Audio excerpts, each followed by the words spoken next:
الشیطان الرجیم بسم اللہ الرحمن الرحیم لقد خلقنا الانسان فی احسن تقویم صدق اللہ مولانا العظیم بلغنا رسوله النبی الامین المتین الکریم ونحن على ذلك لمن الشاہدین والشاکرین والحمد للہ رب العالمین ان اللہ وملائکته یصلون علی النبی یا ایھا الذین آمنوا صلوا علیہ وسلموا تسلیما پاک پڑھنے اللہم صلی علی سیدنا و نبینا و مولانا محمد الجود والکرم صلو علیہ صلاۃ و سلام علیک یا رسول اللہ صلی اللہ تعالی علیہ وسلم غوث اعظم ممن سر و سامہ مدد قبلہ دی مدد کعبہ امام مدد مگرداب بلا افتاد کشتی مدد مدد یا یہ عورتیں کھڑی ہیں جتنی میری ماں بہنیں کھڑی ہیں بیٹھ جائیں بار بار ان سے کہا جا رہا ہے بیٹھ جائیں مرد بھی کھڑے ہیں آپ بھی کھڑی ہیں آپ کو تو بیٹھ جانا چاہیے بیٹھ جائیں میری بہن دم سے شیخ احمد رضا خان قطب عالم ظلم قادری اب نعرہ غوث اعظم ظلم دم سے شیخ پیر و مرشد اختر رضا خان ظلم بندہ پروردگارم امتی خیر البرا دوست داری چاری عالم اہل بیت مصطفیٰ دانا تابی ہر ولی باسوائی غوثنا مذہبی حنفیہ دارم مسلک احمد رضا نہ تخت و تاج نسیم و گوہر کی بات کرو نہ تخت و تاج نسیم و گوہر کی بات کرو جو خیریت چاہو تو خیر البشر کی بات کرو نہ تخت و تاج نسیم و گوہر کی بات کرو جو خیریت چاہو تو خیر البشر کی بات کرو جو سمجھ سکے نہ اسرار ایوب مثلی وہ کم نظر ہیں کسی دیداور کی بات کرو آئیے کچھ عرض و معروض سے پیشتر ہم اور آپ مل کر اپنی اور ساری کائنات کے مرکز عقیدت جناب احمد مجتبی محمد مصطفیٰ صلی اللہ تعالی علیہ وسلم کی بارگاہ بے کس پناہ میں والہانہ عقیدت و محبت کے ساتھ درود پاک کی ڈالیاں پیش کریں جی لگا کر پڑھیں اللہم صلی علی سیدنا و نبینا و مولانا محمد معدن الجود والکرم صلو علیہ صلاۃ و سلام علیک یا رسول اللہ صلی اللہ تعالی علیہ وسلم اے بابو یہ جتنے ادھر لوگ بیٹھے کیا بات ہے آپ نے یہ افراتفری کا ماحول کیوں بنایا ہے یہ لڑکے اٹھ کے کہاں جا رہے بھائی کیا بات ہے کیوں جا رہے ہو آپ لوگ سارے لوگ آپس میں ایک دوسرے سے بات چیت میں مشغول ہیں آپ لوگ جلسہ سننے آئے ہیں یا کچھ اور کرنے آئے ہیں اے بابو خاموش کیوں نہیں رہ رہے بھائی میں کیمرہ مین لوگوں سے گزارش کروں گا آپ میرے اوپر احسان کریں کہ میری ویڈیو نہ بنائیں ٹھیک ہے آپ کو اگر شوق ہے بھائی میری آواز ریکارڈ کر سکتے ہیں آپ مجھ پر احسان کیجیے کہ ویڈیو نہ بنائیں اور یہ عورتوں کو ویسے ہی خاموش رہنا چاہیے آپ حضرات کی آواز یہاں تک آ رہی ہے اور چننے کے بعد پھر اللہ پاک نے آپ کے اوپر بہت بڑا احسان فرمایا کہ آپ کو انسان بنایا انسان بنانے کے بعد اپنے حبیب کی امت میں پیدا فرمایا سبحان اللہ سبحان اللہ اب اگر اس کو آپ یہ ہمارے علماء آپ کو بتاتے رہتے ہیں آپ کو احساس نہیں کہ آپ کے اوپر اللہ پاک نے یہ کتنا بڑا احسان فرمایا آپ یہ سمجھتے ہیں کہ ہمیں اسلام مل گیا ہے ہمارا کام ہو گیا یاد رکھیے وہ نسلیں کاٹ دی گئی ہیں کہ جس نے اسلام کے قوانین کے خلاف عمل کیے ہیں وہ چاہے پھر کلمہ پڑھنے والے ہوں وہ چاہے پھر نماز پڑھنے والے ہوں وہی محفوظ رہے ہیں کہ جو اسلام کے دائرے کے اندر زندگی گزار کر کے دنیا سے گئے سبحان اللہ سبحان آپ اللہ سے پہلے بھی بڑے بڑے خوبصورت دنیا میں آئے ہیں بڑے بڑے خوبصورت بڑے بڑے طاقتور بڑے بڑے لہیب صحیح قد و قامت کے لوگ دنیا میں آئے ہیں وہ بھی دنیا کو چھوڑ کر کے گئے ہیں لیکن یاد رکھیے یہ کسی کو نہیں معلوم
आप धोखे की जिंदगी जी रहे हैं, आप धोखे की जिंदगी जी रहे हैं। मेरे अजीजों, आप जलसे में आए हैं, आपको तो चाहिए ये था कि आपको कुछ अच्छी बातें उलमा से मिल जाए, उसको मोहब्बत के साथ आप सुन करके जाए। आपको तो चाहिए ये था कि उलमा प्यारी प्यारी नबी की हदीस को आपके सामने बयान करेंगे, उन हदीसों को अपने जहन में बैठा करके जाए। आपको तो ये चाहिए था कि आप अपनी जो है बेहतरीन नींद को कुर्बान कर रहे हो। आपको ये चाहिए था कि नबी के जलसे में आए हैं, कुछ अगर हमें मिल जाए तो हम अच्छी बातों को लेकर के जाए। मेरे अजीजों, ऐसी महफिल के ताल्लुक से मेरे आका ने हजरत अली रज़ी अल्लाह ताला अन्हु से इरशाद फरमाया, ऐ अली, जब तुम कभी दुनिया के जमीन के ऊपर जन्नत की क्यारी से गुजरा करो तो वहां जाकर के कुछ चर लिया करो। हजरत अली अर्ज करते हैं, या रसूल अल्लाह, जन्नत की क्यारी कौन सी जगह है? मेरे आका इरशाद फरमाते हैं, जहां अल्लाह और उसके रसूल का जिक्र होता है, अल्लाह पाक उस जगह को जन्नत की क्यारी में से एक क्यारी बना देता है। आप अपने नसीबा पे नाज करो।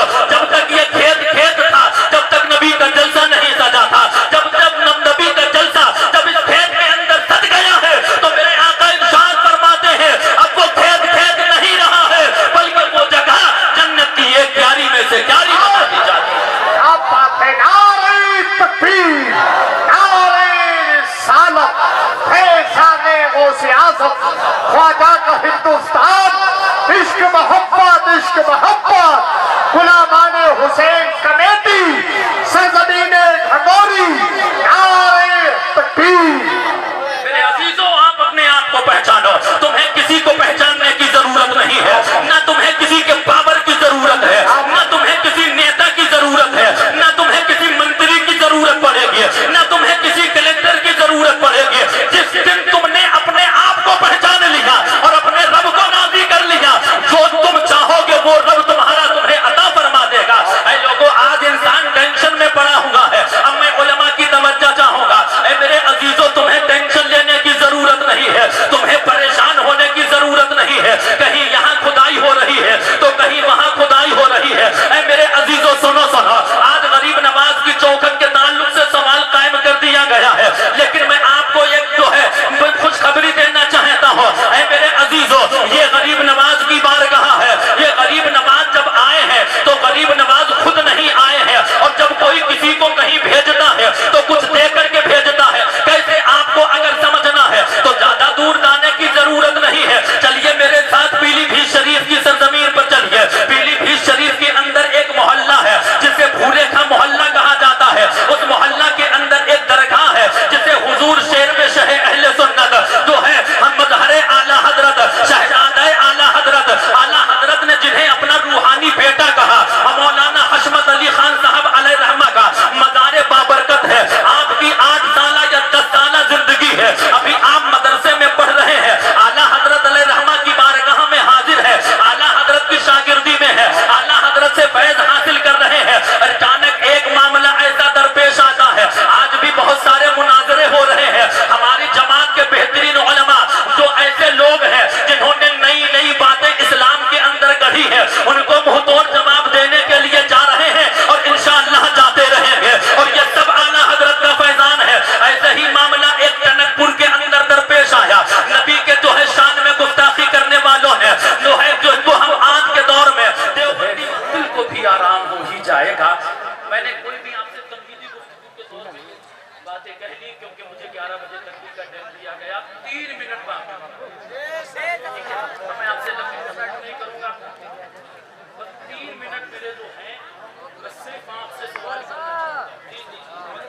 क्या बात है, बहुत संजीदगी के साथ जो मैंने शुरू में आपसे बातें पेश की, रब के एहसान को समझिए मेरे अजीजों।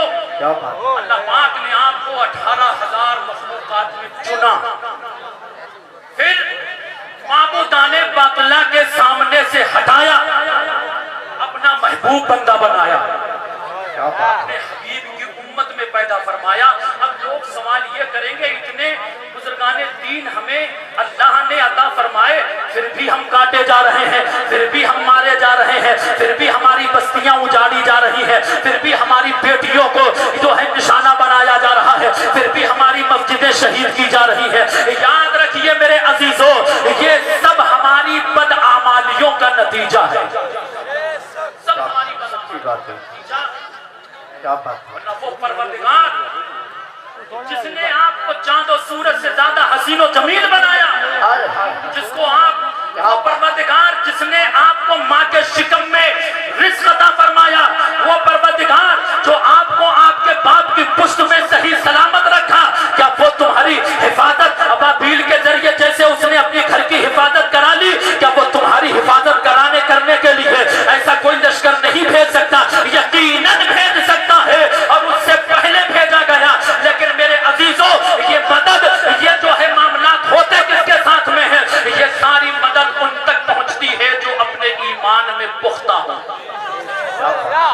अजीजों, आज हालात ये है, अगर कोई हमारे सामने किसी दूसरे माबूद की तारीफ करता है तो हमारे लोगों की ज़बानें लड़खड़ा जाती हैं और वो उनकी बोली बोलना शुरू कर देते हैं। ऐ मेरे अजीजों, अपने इन अल्फाजों पर भी आप गौर करें। ऐ मेरे अजीजों, आप अपनी जिंदगी के ऊपर भी गौर करें। अल्लाह ने ये सब कुछ जो आपको अता फरमाया है, तो इसकी वजह क्या है? अल्लाह ने जो आपको चांद और सूरज से ज्यादा खूबसूरत, चांद और सूरज से ज्यादा हसीन और जमील बनाया है, इसकी वजह क्या? तुम दुनिया में आए हो। हर चीज का एक रीजन होता है, हर चीज की अपनी एक वजह होती है। जैसे ये माइक है, इसको आपने अपने स्टेज पे इसलिए लगाया कि ये बोलने वाले की आवाज को कैच करता है, मशीन को देता है। मशीन की खासियत ये है कि वो स्पीकर को देती है। स्पीकर की खासियत ये है कि वो अवामुन नास तक बुलंद आवाज करके लोगों तक अपनी उस आवाज को पहुंचाता है। मेरे अजीजों, हर चीज की अपनी एक वजह, अपनी एक जो है वो अपना एक रीजन होता है, अपनी एक जो है दुनिया में आने या उसके वजूद में आने की एक वजह होती है। तुम दुनिया में आए हो, तुम्हारी वजह क्या है? किसी से ना पूछो, अल्लाह के पूछो। अल्लाह अपने कलाम कुरान मजीद में इरशाद फरमाता है, लक़द खलक़नल इंसान जो है वमा खलक़तुल जिन्ना वल इंसा इल्ला लियअबुदून। तुम्हारे दुनिया में आने का मकसद बड़ी बड़ी प्रॉपर्टियां खरीदना नहीं है। तुम्हारे दुनिया में आने का मकसद खेत बाड़ी करके दुनिया से जाने का मकसद नहीं है, बड़ी बड़ी बिल्डिंगें बनाने का मकसद नहीं है। सारी चीजें दुनिया की अल्लाह पाक ने आपके लिए पैदा फरमाई है और आपको अपनी इबादत के लिए पैदा फरमाया है।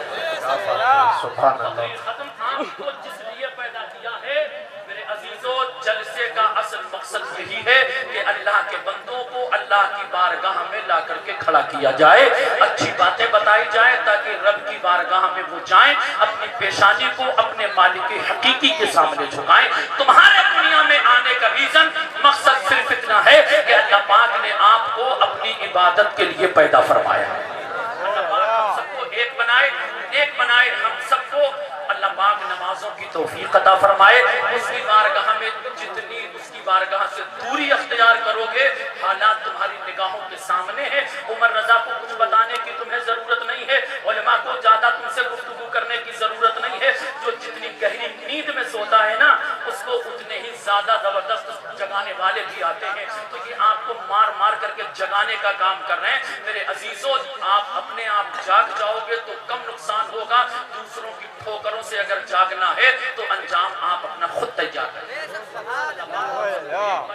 बनाए ऐसे जलसों में जब आप शरीक हो तो कुछ उससे हासिल करने की कोशिश किया कीजिए, अफरा तफरी का माहौल ना रखें। अल्लाह पाक हम सबको दोनों जहान की नेमतों बरकतों से माला माल फरमाए। गरीब नवाज का फैजान अल्लाह हम सबको अता फरमाए। सारे लोग मेरे साथ मिलकर के पढ़े, अस्तगफिरुल्लाह रब्बी मिन कुल्ली ज़म्बि व अतूबु इलैह। ऐ मालिक मौला, मुझसे बोलने में किसी तरह का कोई खिलाफ शरा जुमला निकल गया हो, मैं अपने जुमला से रुजू करता हूँ। तमाम लोगों के सामने सारे लोग मेरे साथ मिलकर के पढ़ लीजिए कलमा शरीफ, ला इलाहा इल्लल्लाह मुहम्मद रसूलुल्लाह। मेरे मौला हम सबकी तौबा को अपनी बारगाह में कबूल फरमा, हम सबको जो है एक बना, नेक बना। अस्सलाम वालेकुम।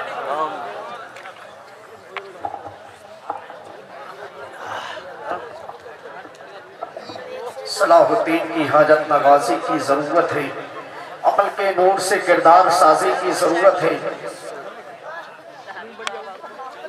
सलाहुद्दीन की हाजत नवाजी की जरूरत है, अमल के नूर से किरदार साजी की जरूरत है। सिर्फ जलसा सजाने से मकासद हल नहीं होंगे, है अक्सर मस्जिदे खाली नमाजी की जरूरत है। बहुत अच्छा पैगाम हजरत अल्लामा कारी उमर रजा कादरी हम और आपको दे रहे थे और यही बता रहे थे, कभी कुरान कभी अजानों से दिक्कत है, ये खुलकर क्यों नहीं कहते, ये मुसलमानों से दिक्कत है, कभी कुरान कभी अजानों से दिक्कत है, ये खुलकर क्यों नहीं कहते।